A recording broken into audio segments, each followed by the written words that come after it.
I arrived at the airport a full hour before I needed to, not because I was anxious, but because I wanted to savor every moment of what I had planned. I stood near the departures board with my suitcase and kept glancing at the anniversary reminder glowing on my phone screen. 5 years, I thought, whispering it to myself like something worth protecting. 5 years with Claire Donovan. I had spent 3 weeks arranging every detail of this trip, the oceanfront restaurant, the sunset sailboat, the hotel suite with the private terrace, because somewhere between the late nights and the unanswered texts, I had felt the distance between us growing like a slow tide. Claire had been consumed by her career for the better part of a year, and I had convinced myself that all we needed was 4 days alone together, away from the city and the deadlines, to find our way back to each other. I sent her a message, already at the airport. "Where are you?"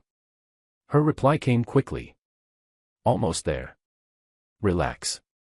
I smiled and slid the phone into my pocket. Easy for her to say. When I finally spotted her moving through the entrance, the knot in my chest loosened. But it tightened again almost immediately, because walking right beside her, pulling a sleek carry-on bag, was Sebastian Walsh. I stood very still for a moment. "Claire," I said carefully, when she reached me, "why is Sebastian here?" She smiled with the easy confidence of someone who had rehearsed this. "Sebastian had a project deadline that couldn't wait," she explained. "The flights were already booked, so it had simply made sense for him to come along." She said it the way someone might mention a minor change to a restaurant reservation. Sebastian raised one hand in an uncomfortable half-wave. "Hey, Noah. Sorry if this throws things off." I forced a polite smile and said nothing, because what I actually wanted to say would have caused a scene in the middle of the terminal. Claire saw my expression and crossed her arms. She told me not to start. Sebastian would have his own room. It wasn't a big deal. "This trip," I said, keeping my voice even, "was supposed to be about us." She sighed and said the company didn't stop moving just because we were going on holiday. That she had responsibilities. That I already knew this about her. Sebastian offered to grab a coffee and give us a few minutes. I watched him walk away, then turned back to Claire and asked why she hadn't told me beforehand. She shrugged and said she had known I would react exactly like this. That was why she hadn't mentioned it. The word that kept circling in my head was overreact. She had decided in advance that my feelings weren't worth the conversation. I picked up my suitcase. "Let's just get on the plane," I said. The flight lasted 4 hours. Claire had her laptop open before we reached cruising altitude, her fingers moving across the keyboard with the same focused energy she used to save for the two of us. I stared out the window for a while, then tried, gently, to reach her. "Do you remember the little cafe where we first met?" I asked. "The one on Hartley Street with the green awning?" She nodded without looking up. "It's still there. I walked past it last month." "That's nice," I said. She replied, and kept typing. I leaned back and closed my eyes. The distance between us felt wider than the clouds below. The hotel receptionist greeted us with a warm, practiced smile. "Happy anniversary, Mr. and Mrs. Donovan. We have your suite with the ocean view all prepared." I smiled and opened my mouth to thank her, but Claire spoke first. "We'll need an additional room. A colleague is joining us." The receptionist's smile held, but her eyes flickered with confusion. I looked away and studied the marble floor. In the elevator, I spoke quietly. "You couldn't even let that one small moment be ours." Claire sighed and said I was making everything harder than it needed to be. I looked at her reflection in the mirrored elevator wall and said that I had planned every detail of this trip for months. She said she was exhausted and didn't want to fight on the first evening. I nodded and said fine, because what else was there to say? Dinner was meant to be the centerpiece of the entire trip. I had booked the restaurant 4 weeks in advance, a quiet, candlelit room overlooking the water, with soft music and a carefully chosen menu. I had imagined us sitting across from each other and remembering why we had fallen in love. Instead, Sebastian sat to Claire's left, and within 20 minutes they were deep in conversation about a project that had nearly collapsed the previous week. Claire laughed at something he said, loudly and genuinely, the way she used to laugh with me. She told him he had single-handedly saved the entire account. She looked more alive talking to him about quarterly reports than she had looked at me in months. I set my fork down. Could we possibly leave work out of this one dinner? Claire frowned. This is important. It's our anniversary, I said. Sebastian shifted in his chair and offered quietly to give us the table. Claire shook her head and told him to stay. Something in me went very still at that. You want him here, I said, steadily. More than you want me here. She slammed her glass down. Said that wasn't fair. I leaned forward and asked what was fair, being ignored all day, or having a colleague show up uninvited to the trip I had designed entirely for the two of us.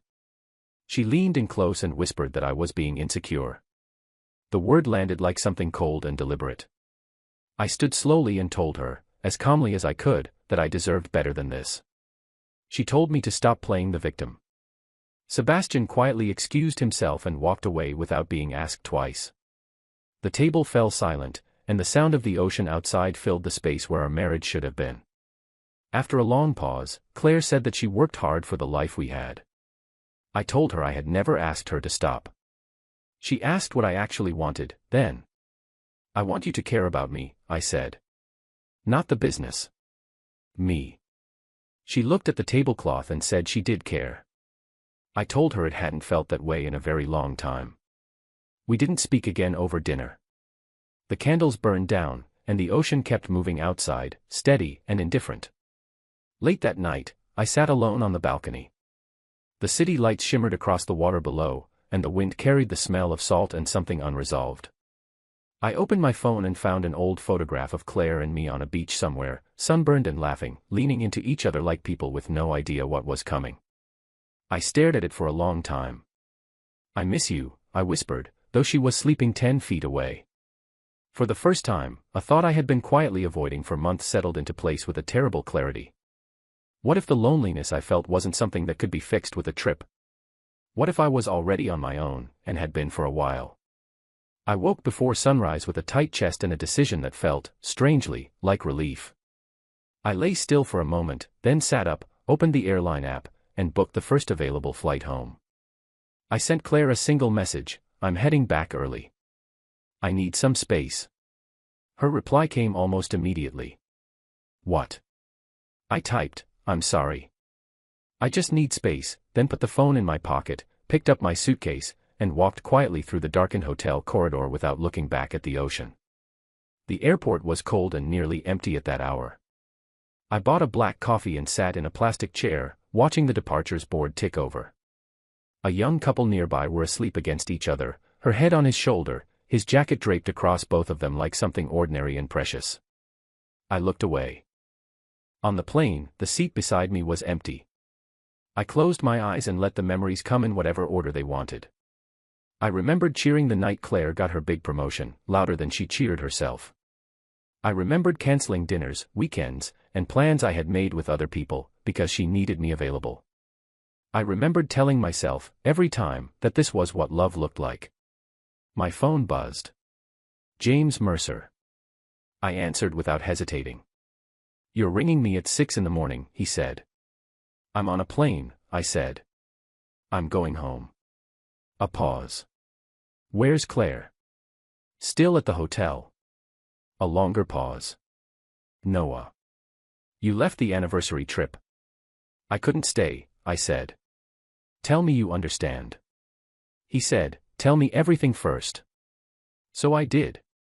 I told him about Sebastian at the airport, about the dinner, about the elevator and the receptionist and sitting alone on the balcony with a photograph and a question I was too afraid to answer. James listened without interrupting, and when I finished, the silence on the line felt gentle rather than empty. That's genuinely awful, he said. I kept telling myself it was fine. It wasn't fine. It wasn't even close to fine. He paused. Do you remember who you were before all this? You were the loudest person in every room. You had plans that kept you up at night. I haven't seen that version of you in years, Noah. I thought sacrifice was what love looked like, I said. Love is supposed to be a partnership, James replied. Not a disappearing act. The plane landed before we could say much more, but I carried those words with me off the runway and into the gray morning light of the city. The apartment felt like a stranger's home. I set my suitcase down inside the door and stood in the silence for a moment, taking stock. My phone lit up with a flood of messages from Claire. Where are you? Why did you just leave? This is childish. Call me. Are you okay? Noah, please answer. I typed back, I needed space. Her reply was instant. You embarrassed me. That trip was important for work. I almost laughed. I put the phone face down on the table and walked to the window. The city looked exactly the same skyline, same noise, same gray morning light, but something inside me had shifted, quietly and permanently, and I couldn't find the desire to push it back. I opened an old drawer and found a worn notebook I had forgotten about, filled with business ideas from years ago, written in ink that looked more certain than anything I had put on paper since. My fingers traced the pages slowly. I remembered the person who had written these, restless and ambitious and convinced he was going to build something real. Somewhere along the way, that person had gone very quiet. Claire sent one final message that evening, stop being dramatic. We'll talk later. I picked up the phone and typed, I'm not being dramatic. I'm being honest. There's a difference. Then I put it down, sat on the couch, and stayed with the silence until it stopped feeling like absence and started feeling like space. Weeks passed without a real conversation between us.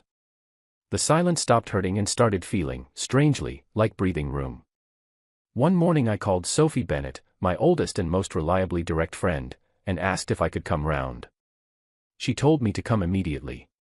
When I arrived, she pulled me into a hug at the door, held it for a moment longer than usual, and then looked me over and said I was thinner. Stress diet, I said.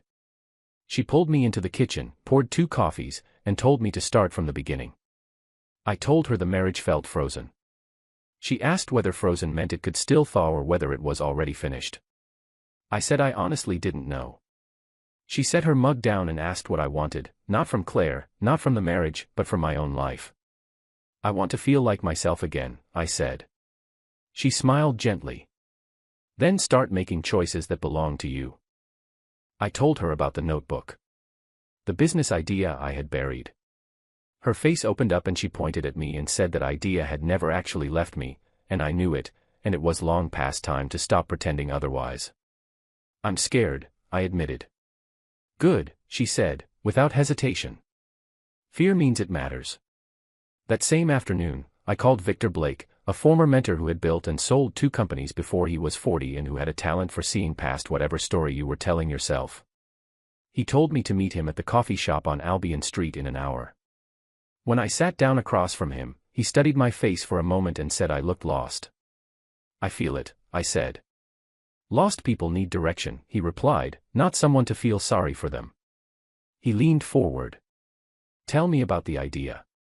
I told him. He listened with his arms folded and his eyes steady, and when I finished, he said simply, then build it. It might not work, I said. Everything worth doing might not work, he replied. Failure teaches faster than comfort ever will. Stop waiting for courage to find you and start moving. Courage always comes second. He slid a blank notepad across the table. Write the first step. Right now, while you're sitting here. I picked up the pen. Research the market. This week. He nodded once. Good. Come back when that's done. I left the cafe with the notebook under my arm and something solid and unfamiliar behind my sternum for the first time in years. It took me a moment to recognize it. It was momentum. Days turned into weeks, and the weeks filled up. I made calls, took meetings, reworked plans, started over when needed, and slowly the idea began to take shape into something tangible and real. Tyler Brooks, a sharp, restless entrepreneur I had known for years and always trusted, came on board as my business partner. He brought energy, sharp instincts, and a very good sense of when I was overthinking. Every morning I woke up with somewhere to be and something to build. It was a feeling I had nearly forgotten was possible. One afternoon James rang with news he had heard through a mutual contact. Claire and Sebastian had attended another industry gala together. I went quiet when he told me. How does that land? He asked carefully. I thought about it honestly. It stings for a second, I said. And then it doesn't. James laughed softly. That's exactly what moving forward sounds like. That evening, Claire called. I answered with a calm I hadn't planned but that came naturally. She sounded mildly irritated. Why hadn't I been in touch? I told her I had been busy. With what? She asked. Life, I said. She scoffed and called it dramatic. I told her I was building something. She paused, and in the pause I heard her recalibrating. Without telling me, she said. Yes. She said that felt selfish. I found that genuinely funny in a way that would have surprised the version of me from 6 months ago.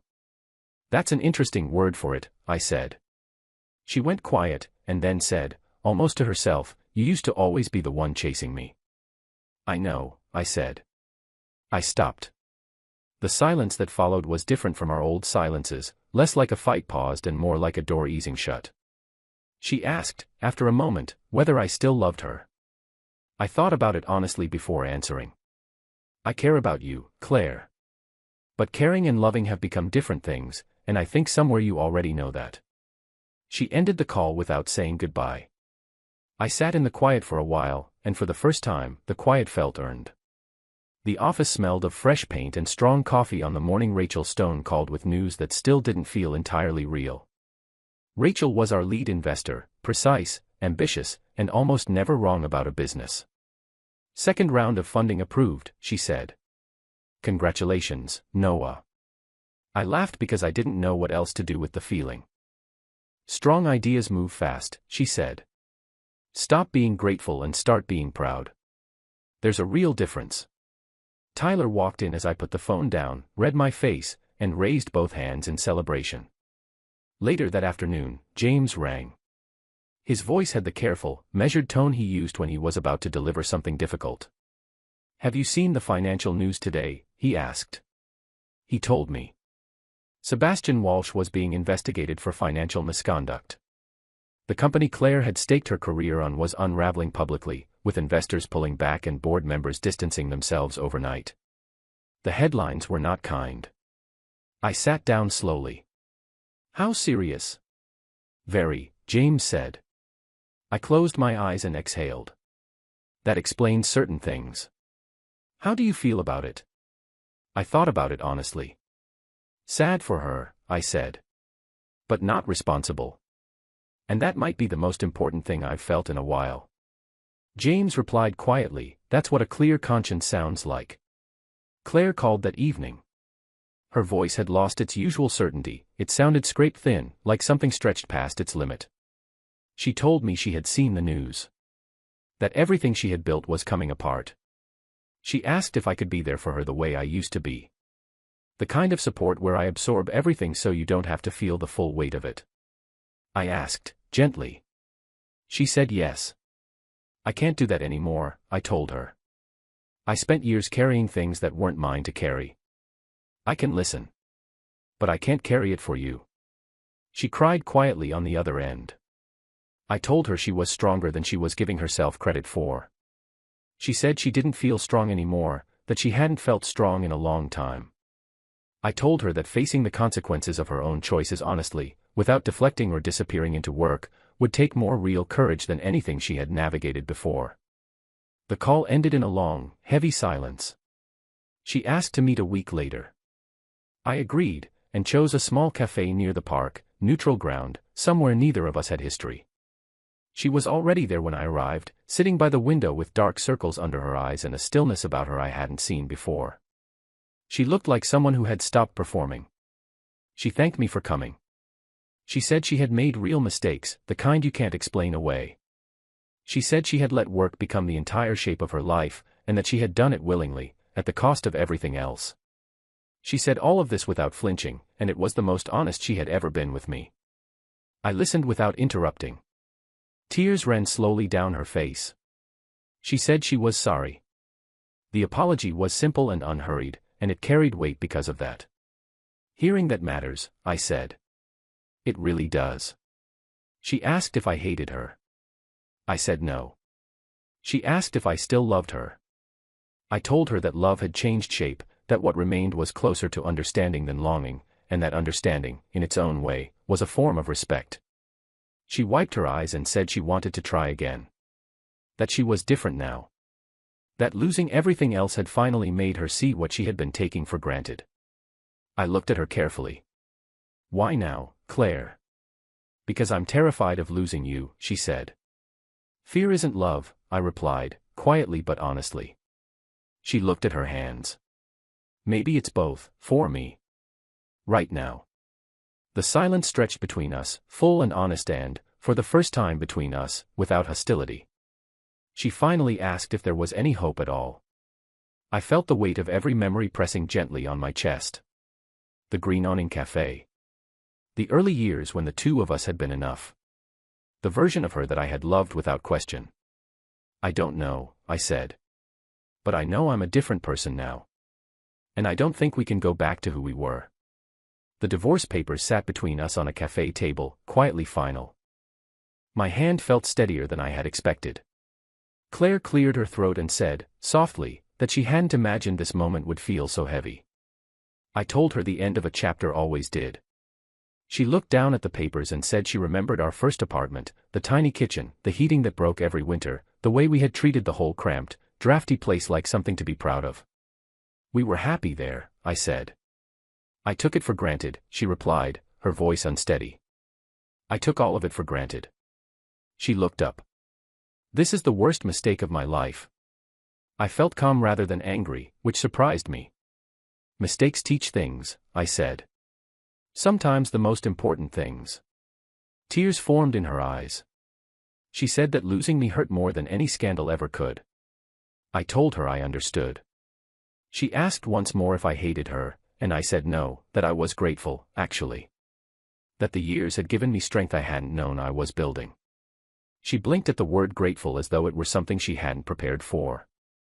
"I still love you," she said softly. "I care about you deeply," I replied. "But the past belongs to the past, Claire. And I think we both need to let it rest there." She nodded slowly. We signed the papers in silence. The pen felt heavier than it had any right to. When the last signature dried, she exhaled like someone setting down something she had been carrying for a very long time. She stood and hesitated, then asked if she could hug me. I paused, then nodded. The hug was brief and gentle, like the last page of a book, complete in itself. "Thank you for loving me," she whispered. "Thank you for the memories," I said. We walked out in opposite directions without looking back. Months passed with a momentum I hadn't anticipated. One morning Tyler burst into the office with barely contained energy and announced record profits. I stared at him for a moment and then laughed, because the number he showed me didn't feel real yet. Rachel called minutes later, bright and efficient, and told me success suited me and that I should get used to it. James called immediately after, as though he had been waiting for precisely this moment, and said he had never doubted it, not for a single day. Sophie's voice joined the call somehow, the way it always did at the moments that mattered, and she said she was proud of me in the plain, certain way she said everything that was true. I sat on the office floor with my back against the desk and listened to all their voices at once, and felt something warm move through me like light through glass. That evening, James asked how freedom felt. "Quiet," I said. "Surprisingly quiet." He laughed and said I had earned every bit of it. Weeks later, Sophie invited me to dinner and told me I looked lighter. I said I felt it.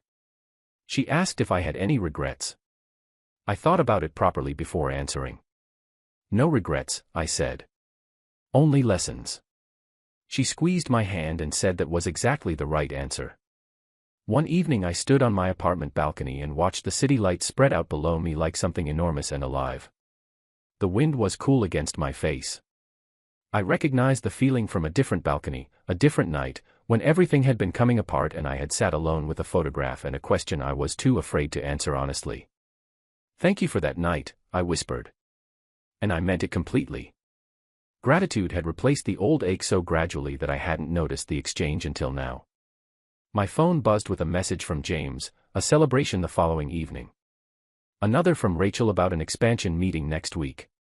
I replied to both with the same quiet certainty that had been settling into me for months, then leaned against the railing and looked out at the city for a long, still moment. Walking away saved me, I thought. I took a slow breath and made myself a promise, not the kind you announce, but the kind you make when you finally believe it. I will never lose myself again.